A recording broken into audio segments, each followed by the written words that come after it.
சொல்லுவ. அப்ப நீ வந்து மூவ் பண்ணணும். கரெக்டா அடிச்சிட்டனா இல்ல, அதுக்கப்புறம் நீ தான் எனக்கு மூவ் சொல்லணும். மாறிக்கிட்டே இருக்கும். மூவ்.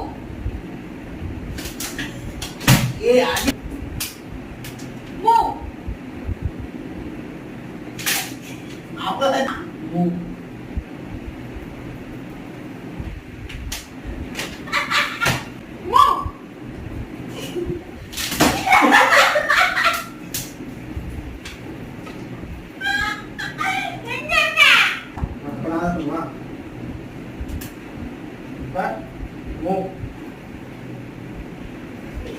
ஏய் நீ எக்கிருக்க ஏய் நீ பாக்கியா